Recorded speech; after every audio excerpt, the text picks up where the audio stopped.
नमस्कार मित्रांनो, जय शिवराय. स्वागत आहे तुमचं आपल्या एका नवीन व्हिडिओमध्ये. तर भरपूर दिवसातनं व्हिडिओ येतोय मित्रांनो, मला माहिती आहे. आणि जसं तुम्ही थंबनेलमध्ये बघितलं असेल, की 4 तारखेला नेमका काय विषय करायचा. तर भरपूर लोकं कन्फ्युजनमध्ये आहेत, भरपूर पोरं बी कन्फ्युजनमध्ये आहेत. कारण Instagram, YouTubeवरती नुसती एकच स्ट्रॅटेजी चालली, की कॉल बी बाय करा, पुट बी बाय करा. मार्केट एका साईडला जाईल, प्रॉफिट होईल.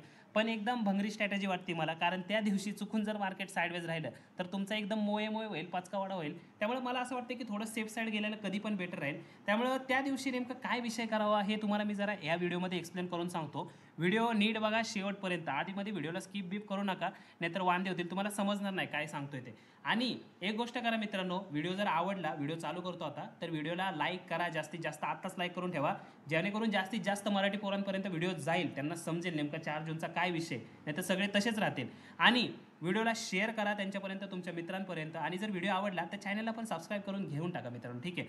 तर व्हिडिओला मी डायरेक्टली चालू करतो. तर आजचा विषय जो आहे, तो विषय आहे 4 जून. एकदम गहन प्रश्न आहे, कारण तुम्हाला पण माहिती आहे 4 जूनला काय विषय. तर 4 जूनला आपल्या इलेक्शनचा रिझल्ट आहे, ठीक आहे. जे काय तुम्ही महत्त्वपूर्ण मतदान केलं तर 4 जूनला त्याचा रिझल्ट आहे. 1 जूनला त्याचं एक्झिट पोल आहे, ठीक आहे. आता लोकांचा विषय काय आहे, 4 जूनला रिझल्ट आहे ना, तर 4 जूनला सगळ्या Instagramवरती एक स्ट्रॅटेजी व्हायरल होती, ती म्हणजे लाँग स्ट्रॅडल. आता लाँग स्ट्रॅडल, लाँग स्ट्रँगल काय विषय ते तुम्हाला दाखवतो. सगळ्यात पहिल्यांदा सांगतो स्ट्रॅटेजी काय होती. कॉल बाय करो, पुट बाय करो, दोनों एक साइड मार्केट जाएगा, कॉल होएगा 50 रुपये का 500 रुपये, और पुट झिरो हो जाएगा तो तुम्हें प्रॉफिट. तर हे असे विषय चाललेले आहेत बरं का Instagramवरती. पण मी तुम्हाला रियालिटी सांगतो बरं का. आता लोक काय म्हणतात आहे, तुम्ही 50 रुपयाचा कॉल बाय करू शकता किंवा 50 रुपयाचा तुम्ही पुट बाय करू शकता, ठीक आहे. मार्केट एका डायरेक्शनला जाईल. हा 50 रुपयाचा तुमचा जो कॉल आहे ना, तो होईल 1000 रुपये, आणि 50 रुपयाचा तुमचा पुट होईल 0. मग तुम्हाला लय प्रॉफिट होईल. मग लोक आपली पोरं पोरं म्हणतात, चला आता मी लोन बिन काढतो, 10,000 रुपये घेऊन येतो आणि त्याचे 1,00,000 रुपये होतील, हवा करणार मी. तर तसं नसते मित्रांनो. तुम्हाला एक ग्राउंड रियालिटी दाखवतो. आता ही ऑप्शन चेन आहे बरं का, निफ्टीची ऑप्शन चेनची 6 जूनची एक्सपायरी घेतली. तुम्हाला 50 रुपयाचा कॉल पुट घ्यायचा आहे. कुठं आहे माहिती का तो. मार्केट आता 22,500ला चाललं आहे ना, तर वरती गेला ना, पुट जो आहे ना, 21,500चा जो पुट आहे, 21,500 पण नाही, हे बघा 21,400, तो आहे 87 रुपयाला, तो बी नाही 50 रुपयाला. हां, 21,550 हे बघा, याच्यात लिक्विडिटी नाही आहे. 21,550चा पुट किती रुपयाला आहे, 50 रुपयाला बरं का. आणि खालच्या साईडला जर कॉलमध्ये गेलो, तर बघू शकता तुम्ही किती खाली आहे, हे बघा 24,000चा. म्हणजे मार्केटपासून आत्ता जिथं मार्केट चालू आहे ना, तिथून 1000 पॉईंट लांबचा पुट 50 रुपयाचा आहे, आणि 1000 पॉईंट लांबचा कॉल 50 रुपयाचा आहे. आता तुम्ही विचार करा, हजार पॉईंट लांबचे 50-50 रुपयाचे कॉल आणि पुट तुम्ही बाय कराल त्या दिवशी. अरे बाबा, थोडं जरी मार्केट साईडवेज राहिलं, ते 50 रुपयाचं शून्य होईल ना, लॉसच होईल ना मग. आणि 4 जूनला रिझल्ट किती वाजता आहे तुम्हाला माहिती आहे का. मला तर माहीत नाही मित्रांनो, कमेंट करून नक्की सांगा. रिझल्ट जर सकाळी 10-11 वाजता आला तर ठीक आहे, तुम्हाला मूव भेटेल. पण 50चा 1000 शक्य नाही आहे मित्रांनो. 50चा 1000 होत नसते. 50चा 1000 व्हायला आहे ना, मार्केट 1000 पॉईंट वरती गेलं पाहिजे, तिथून 1000 पॉईंट वरती अजून मूव दिला पाहिजे. 1000 पॉईंट वरती गेलं की ती ॲट द मनी होईल. म्हणजे ते किती होईल, 250 रुपये होईल, ठीक आहे. कारण 6 तारखेला एक्सपायरी आहे त्याची. 6 तारखेला त्याला शून्य व्हायचं आहे. तर ते असं होणार का 50 रुपयाचं मी डायरेक्ट 1000 रुपये होतो, आणि 6 तारखेला मी एक्सपायरच होत नाही. तसं नसते मित्रांनो. एक्सपायरी असते त्याला एक्सपायरी व्हावं लागणार आहे. तर हे जे लोक सांगतात 50 रुपयाचा कॉल आणि पुट बाय करा, निवळ भंगरी स्ट्रॅटेजी आहे. तर याच्या मागं लागू नका. काय काय लेजंड असतील त्यांना आता प्रश्न पडला असेल, की मी दादा ॲट द मनीचे बाय करतो ना, मग ॲट द मनीचे 500-500 रुपयाचे. आता त्याच्यात बी काय सांगतो, रिस्क आहे. आता समजा हे ॲट द मनी हे 500-500 रुपयाचे आहेत बरं का, 400-460 रुपयाचे. नॉर्मली 200-200 असतात, पण इंडिया विक्स एवढी वाढली इलेक्शनमुळं की ते झाले 400-450 रुपये. आता तुम्हाला हे एक बाय करायलाच तुम्हाला 8-9 हजार रुपये लागतील. तुम्हाला 20,000 रुपये लागणार पहिली गोष्ट तर. आता 20,000 लागले बरं का, तुम्ही 20,000 लावले. ह्याची एक्सपायरी आहे 6 तारखेला, तुम्ही 4 तारखेला 20,000 लावले. चुकून जर 4 तारखेला मार्केट साईडवेज जर राहिलं, मी वर्स्ट सिनारिओ डिस्कस करतोय, लोक लॉसबद्दल डिस्कस करत नाहीत, नुसतं प्रॉफिट बघतात. चुकून जर साईडवेज राहिलं ना, कमीत कमी 10,000चा लॉस आहे, कमीत कमी एका लॉटला बरं का. एक लॉट तुम्ही कॉल आणि पुटचा घ्याल ना, त्याला 10,000 रुपये लॉस कमीत कमी आहे. का मार्केट साईडवेज राहिलं, 6 तारखेला 20,000 लॉस होईल, आणि 4 तारखेला 10,000 लॉस होईल, कमीत कमी लिहून घ्या. आणि समजा मार्केटमध्ये जर मुवमेंट आली तर तुम्हाला प्रॉफिट होऊ शकतो. कसं ते तुम्हाला दाखवतो. आता ही स्ट्रॅटेजी दाखवतो तुम्हाला, हे जे बाकीचे लोक शेअर करतात, पण त्यात रिस्क पण आहे आणि प्रॉफिट पण आहे. सरळ येऊया ह्या ऑप्शन ट्रेडिंगवरती, आणि इथं जाऊन मी सर्च करतोय लाँग स्ट्रॅडल. लाँग स्ट्रॅडल म्हणजे काय असते माहिती आहे का. पहिली गोष्ट ते सांगतो, की ॲट द मनीचे कॉल आणि पुट दोन्ही बी बाय करायचे.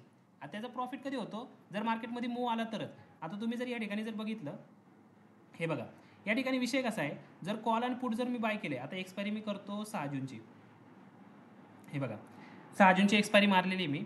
ये रे बाबा, हे बघा चुकून जर मार्केट याच लेवलमध्ये जर राहिलं, आपण जर बाय केला आणि मार्केट जर याच लेवलमध्ये राहिलं तर बघा काय होऊ शकतं. आता डेल्टा जरा पुढचा घेतो, चार दिवस पुढचा, म्हणजे काय होईल त्या दिवशी. हे बघा, तुम्ही जर बघितलं तर या ठिकाणी बघू शकता, मार्केट जर त्याच लेवलला राहिलं ना जिथं आपण बाय केलं तिथंच, तर मार्केटमध्ये आपल्याला 9,500चा लॉस होऊ शकतो. ठीक आहे, एक्सपायरीपर्यंत. ठीक आहे, एक्सपायरी लगेच 6 जूनला मध्ये तिथंच आहे. आज जर घेतलं तर 67 रुपयाचा लॉस. आणि प्रॉफिट कधी होईल आपल्याला, तुम्ही जर या ठिकाणी बघितलं तर मार्केटनी 23,000 लेवल गेली पाहिजे आणि डाऊन साईडला मार्केट कुठे गेलं पाहिजे, 22,000ला. म्हणजे जर आपण कॉल आणि पुट दोन्ही जर बाय केले तर मार्केट जर 23,000ला जर गेलं इथून, किंवा मार्केट इथून 22,000ला गेलं, म्हणजे 500 पॉईंटची जर मुवमेंट झाली तर आपल्याला कुठेतरी 1,000 रुपयाचा प्रॉफिट होतोय. 500 पॉईंटच्या मुवमेंट नंतर 1,000 रुपयाचा प्रॉफिट. ठीक आहे, कदाचित त्या दिवशी जास्त पण होईल, कारण त्या दिवशी ॲट द मनीचं इन द मनी पण लगेच होऊ शकतं. बट तुम्ही विचार करा याच्यामध्ये रिस्क काय माहिती आहे का, चुकून जर मार्केट जर या लेवलला जर राहिलं ना, इथं मध्ये जिथं आपण घेतलंय तिथंच, तर मार्केटमध्ये आपल्याला 10,000चा लॉस पण आहे. म्हणजे तुम्ही 2-3 हजाराच्या प्रॉफिटसाठी 10,000 रुपये रिस्क पण घ्यावी लागेल तुम्हाला, त्यावेळेस तुम्हाला प्रॉफिट होईल. आणि त्यानंतर अजून लेजंड लोक आहेत, तर ते लेजंड लोक काय म्हणू शकतात की दादा आम्ही ऑप्शन सेलिंग करतो, कॉल सेल करतो, पुट पण सेल करतो. पण तुम्ही एक गोष्ट विचार करा, मार्केटमध्ये व्हॉलॅटिलिटी एवढी आहे, आत्ताच्या आत्ता बघा, मार्केट जे खाली चाललं होतं ना लोअर लोचं क्रिएशन करून, अचानक एवढी मोठी ग्रीन कॅन्डल आली.